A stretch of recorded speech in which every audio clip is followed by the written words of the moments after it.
Bom dia, pessoal, ou boa tarde ou boa noite, dependendo do horário que vocês estão ouvindo esse episódio do nosso podcast Sessão Psicologia. E hoje eu e a Carol escolhemos para falar aqui sobre uma animação recente desse ano, né? Que tem envolvimento do criador de Hora de Aventura, que é outra animação muito boa, mas a que iremos falar aqui hoje é sobre Midnight Gospel. E Midnight Gospel na verdade, é uma coisa muito difícil de conseguir falar sobre. Eu acho que é muito subjetivo para quem está assistindo, né? São inúmeras influências ali de inúmeros temas. E como a animação é pautada, na verdade, ela nasceu de um podcast. Então, antes de animarem, já tinha ali o roteiro, né? Tinha tudo que era para ser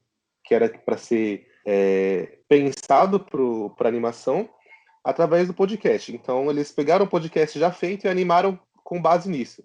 Então, muitas vezes parece que não tem nenhum sentido ali, porque são muitas imagens, são muitas cores, é uma coisa bem psicodélica ali. Até acho que quem fez a animação devia estar louco de ácido quando gravou, porque quando fez tudo, porque é muita informação de uma vez só, né? Mas enfim, a gente vai tentar conversar um pouco sobre Midnight Gospel aqui. Espero que vocês consigam entender a brisa que a gente vai tentar falar aqui hoje. Olá, pessoal. Bom, Midnight Gospel é uma série bem complexa, né? Na verdade, assim, eu acho um pouco de preconceito falar que a pessoa precisa estar louca de ácido ou de qualquer outra coisa para entender a série, porque ela é muito complexa, mas eu acho que ela é muito profunda também. Do quanto você consegue se inserir numa realidade totalmente diferente da sua, né? A série, ela não é no planeta Terra, ela já envolve coisas completamente diferentes.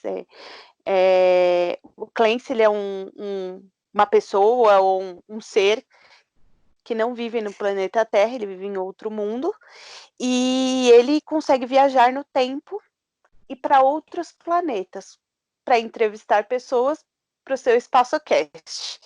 Então, faz todo sentido a gente falar sobre Midnight Gospel pensando no podcast, né? No que a gente também quer trazer para vocês de diferente, de novidades. Eu acho que é mais ou menos isso. Pensando nisso do EspaçoCast, do Clancy, eu acho que é cercado de simbolismo, na verdade, né? Tanto é que a máquina que o Clancy entra para poder visitar os mundos é um formato de uma vagina, na verdade, né? Então você pensa que aquilo é o quê? É a imagem da vida representada de alguma forma, né? E sempre que o Clancy vai para outro mundo, ele muda o avatar dele. Então ele escolhe outro personagem, no caso, outro personagem de aparência física diferente daquele é de costume. Então sempre que ele vai investigar outro mundo, ele troca de avatar. E isso tem um determinado sentido, né? Ele troca de avatar porque ele está conhecendo outro mundo e ele precisa mudar para poder conhecer outro mundo. Acho que entra muito na questão do autoconhecimento, de você tentar se adaptar àquilo para você conseguir conhecer melhor, né? Então não adianta ele querer ir para todo lugar com o mesmo pensamento que não vai dar certo. Então ele tenta entrar em cada mundo de uma forma completamente diferente para ele conseguir ter, acho que a mente aberta ali o suficiente para ele conseguir entender os diálogos que acontecem durante a animação. Então cada episódio é muito distinto um do outro, né? Eu acho que não necessariamente tem um segmento de episódio para o outro, né? Não tem uma questão cronológica ali tão grande, mesmo que em alguns momentos tenha, mas também não é de grande importância, assim. Mas a ideia de cada episódio é realmente ter um diálogo com um outro personagem que vai estar ali naquele mundo que o Clancy adentrou e tentar entender questões desde espiritualidade e meditação, questões psicológicas, questões religiosas, questões de uso de drogas, de diversos temas possíveis ali. Então, no mesmo episódio, a gente consegue enxergar durante o Apocalipse Zumbi, por exemplo, que é o primeiro episódio ali, que O Clancy tá com. Acho que é presidente, Carol, aquele rapaz, aquele cara lá do primeiro episódio? Eu acho que é, né? Ele é um político, né? Eu não sei se ele é um presidente, um prefeito, ele é alguma Ele figura é algum cara. importante. Sim, É, eles uma estão pessoa importante. eles estão conversando na brisa deles lá e tá tendo apocalipse zumbi no meio da conversa, né? Então a gente vê que, pra entender a série, é muito estímulo visual ao mesmo tempo, é muita conversa. Então acho que pra você conseguir entender ali, você tem que assistir o episódio mais de uma vez, prestando atenção em coisas diferentes. Porque cada momento você vai ver alguma coisa. Não necessariamente o que está acontecendo no episódio tem ligação direta com o diálogo do episódio. Assim, pode ter um paralelo ali, igual eu falei, depende muito de quem tá vendo, né? É muito subjetivo o Midnight Gospel. Então depende muito de quem tá vendo do que tá interpretando daquilo. Mas no primeiro episódio, voltando e essa figura política, como a Carol falou ali, tá conversando com o Clancy sobre a questão de drogas, né? Da criminalização, descriminalização das drogas. E enquanto eles estão conversando sobre isso, tá tendo apocalipse zumbi. E esse figura política vai matando todos os zumbis ali, vai acontecendo várias coisas durante o episódio e não dá para entender muito bem o que tá acontecendo. Eu só quero complementar uma coisa que o Kaique trouxe que eu achei muito legal, sobre como quando ele falou que todas as vezes que o Clancy vai para um mundo diferente, ele veste ele veste uma capa diferente, ele se torna uma pessoa diferente, ele escolhe um avatar e naquele mundo ele vive aquele avatar. E eu acho, né, posso estar errada, mas isso é 100% de como a gente tem que conviver em sociedade. Cada pessoa é um mundo diferente e a gente tem que ficar, a gente tem que se tornar pessoas diferentes para conseguir conviver com pessoas diferentes. Cada pessoa tem um tipo de personalidade, cada pessoa tem um tipo de pensamento, cada pessoa tem um tipo de opinião. Muitas vezes nós temos que abrir mão da nossa opinião para conseguir conviver bem com aquela pessoa. E eu acho que no Midnight Gospel a gente tem isso assim ilustrado de uma maneira muito complexa, mas que cabe total à realidade, que faz todo sentido. Com toda certeza. Até pensando nessas questões de convivência, enfim, de Midnight Gospel, é que tem muita coisa para poder ser falado, né? Mas mudando rapidamente de assunto. Pensando em espiritualidade, em vida, em morte, tem um momento ali que o Clancy, ele tem uma figura ali num determinado episódio, que é uma figura transmorfa, que ela modifica o próprio corpo ali, e ela é a representação da morte, né? E o Clancy tem uma questão da vida e da morte ali, que depois vai ser explicitado um pouco melhor no último episódio, mas nesse momento a morte pergunta para ele como que ele quer vê-la, né? E ele transfigura ela de uma forma surreal. Então a gente faz esse paralelo de como que é a morte, né? Que as pessoas, todo mundo sabe que vai morrer em algum momento, né? Mas ninguém tem isso completamente palpável. Então ele transfigura a ideia de morte na mente dele para ficar uma coisa não tão assustadora, né? E para mim eu acho que é uma das melhores partes de Midnight Gospel. E eu acho que cada um tem uma percepção de morte. Sim, Já falou sobre morte aqui, a gente vai continuar falando sobre morte porque é um tema muito relevante, mas a morte ela é vista de diversas formas, mesmo dentro enfim, dos contextos sociais. No México a morte é vista de um jeito, aqui no Brasil é vista de outro. Então, a espiritualidade ela vai ela vai enfatizar em como você deve enxergar a morte. Ela é uma coisa boa, ela é uma coisa ruim, ela é uma passagem para uma outra realidade.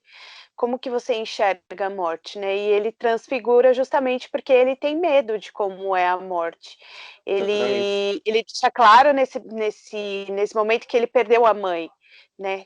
Com câncer. A mãe dele morreu e claro que no último episódio a mãe dele aparece, mas ela aparece nesse processo de nascimento e morte. Mas ele já deixa claro quanto isso impactou negativamente na vida dele. Exatamente. E tudo isso que a Carol falou, né? O medo da morte dele por ter perdido a mãe. Então, por uma doença tão cruel, né? Ele tenta, de alguma forma, minimizar a morte, né? Para que não seja tão doloroso para o Clancy. E já pensando nisso, é que são muitos episódios, é difícil conseguir a gente falar só de um, né? Mas a gente pensa no final, como já pegando o gancho que a Carol trouxe aí, do último episódio, que para mim é o melhor de todos os episódios da animação, que fala muito da questão do relacionamento dele com a mãe, em uma conversa ali entre vida e morte e espiritualidade. Eu acho que junta tudo que é isso que a série tem para trazer de uma forma diferente ali, né? Então tem uma questão ali de um diálogo entre ele e a mãe dele, que eu até peguei e pensei como referência, é um termo da filosofia que chama diálogo socrático, e tem por objetivo uma conversa com inúmeras reflexões, né? E no momento ali é uma reflexão de vida e morte. Então, o Clancy está com a mãe dele tá ali com ele a todo momento amadurecendo, criando mais idade, até que ela vem à morte, depois ela renasce, e acontece a mesma coisa com ele, ele fica velho, e a mãe dele vê esse processo todo que acontece com os dois, né? Acho que é um processo de descobrir vida e morte, né? De pensar que as pessoas nascem, as pessoas vão morrer, mas durante todo esse processo de vida e morte tem um ciclo, né? Não é uma coisa simplesmente sem motivo nenhum. Cada pessoa dá um sentido para a sua vida, né? Cada pessoa tem um objetivo da sua vida, e enfim. Não é esse tema, mas acho que o objetivo do episódio é mostrar que existe um ciclo, e esse ciclo vai se repetir para qualquer pessoa. Não importa quando que será acometido por isso, né? Mas em algum momento vai acontecer. Então basta a gente saber como que vamos viver esse processo de vida e morte. Então esse último episódio eu acho que para mim fala muito sobre isso. Eu acho que é o melhor episódio dessa temporada que foi lançada. E é o melhor episódio, mas também é o mais difícil, é o mais complexo, né? Sim, Porque mostra a mãe dele. A mãe dele é psicóloga, né? Inicia o episódio falando que a mãe dele era psicóloga, que ela morreu de câncer e tal. E a tristeza que vai acompanhando ele, porque ele sabe que a mãe dele está morta. E por mais que eles tenham aquela conversa profunda falando sobre processo, sobre vida, sobre como as coisas acontecem, ele fica triste porque ele sabe que a mãe dele já não está mais ali. E entra também essa espiritualidade de aonde que a mãe dele estava, né? E qual foi o mundo que ele foi para que ele conseguisse encontrar a mãe dele. Então, isso tudo vai gerando curiosidades, né? Em quem está assistindo, sobre como a gente pensa esse episódio, ele gera muita curiosidade de tentar entender o que está acontecendo de fato. Se aquilo foi pensado para trazer para a população uma reflexão sobre a mãe, sobre como lidar com mãe, sobre como lidar com o processo de perda de mãe, que é um dos processos mais difíceis no luto. Então, eu acho que esse episódio ele é muito complexo por conta disso. Exatamente, muito, muito significativo, né? E todo esse processo acontece ali de uma forma tão dinâmica, né? Eu acho que dá pra gente pensar que eles, por mais que seja igual a Carol falou, é pesado esse processo de luto da perca de uma mãe, né? Mas esse episódio eles trazem aquilo de uma forma tão natural, eu acho que pra gente tentar entender que realmente é natural esse processo, né? Não é fácil, não quer dizer que seja fácil, não é nem um pouco fácil, mas é um processo natural que vai acontecer. E que, querendo ou não, você vai ter que aceitar isso, né? Eu acho que a parte mais difícil do luto é conseguir elaborá-lo. Mas é possível, né? Independente da situação aí, traumas podem vir a acontecer, mas a elaboração do luto é possível. E eu acho que Midnight Gospel fala muito sobre todos esses temas aí, né? Entender mais alguns pontos aí. Durante todo esse processo que o Clancy está tendo com a mãe dele ali, sobre a vida e a morte, tem no ambiente ali, no estímulo visual da animação, né? tem uns ursinhos ali que estão sempre fazendo alguns testes ali com ele e com a mãe dele, testes que assemelham, eu acho que remetem questões de felicidade, né, de exploração de felicidade, então de comprovação de felicidade, então, enfim, testes que buscam, eu acho que minimizar essa dor que o Clancy sente da perca da mãe dele. E vice-versa também, né? Porque, como a Carol já falou, já falei, o luto não é nem um pouco fácil de ser superado. E eu acho que a nossa mente acaba tentando criar mecanismos para tentar superar esse luto, né? Não que esses mecanismos sejam sempre corretos, né? Digamos, mas eles tentam camuflar essa dor, fazer com que essa dor não seja tão dolorosa. Então, acho que esse momento que esses bichinhos lá, esses ursinhos tentam fazer isso, eles tentam diminuir essa dor pro Clancy de alguma forma. Então pode entrar ali até uma questão de regressão, mas enfim, aí já é uma coisa muito mais técnica, né? E a ideia aqui não é essa. A gente só tentar aqui entender um pouco. Mas enfim, eu acho que serve como indicação aí para todo mundo assistir Midnight Gospel. Eu sei que não é uma animação para todas as pessoas, porque é estranho de assistir assim. Os estímulos são muitos, né? Mas eu acho que se a pessoa que estiver assistindo dá uma chance para a animação, ela vai gostar, com toda certeza. Bom, pessoal, eu espero que vocês tenham gostado desse nosso bate-papo de hoje. Sigam nossas redes sociais, compartilhem o vídeo. Se vocês gostaram, dê um like e comentem, sigam as nossas redes sociais. Espero vê-los mais vezes. Só para lembrar, a Carol vai falar dela também, né? Que ela lembrou disso daí, que agora a gente vai sempre tentar lembrar também, né? O meu Instagram, eu uso mais só o Instagram para fazer os posts também, já vou postar os podcasts lá também. O meu Instagram é Kaique Psico. E eu acho que é isso. Qual que é o seu, Carol?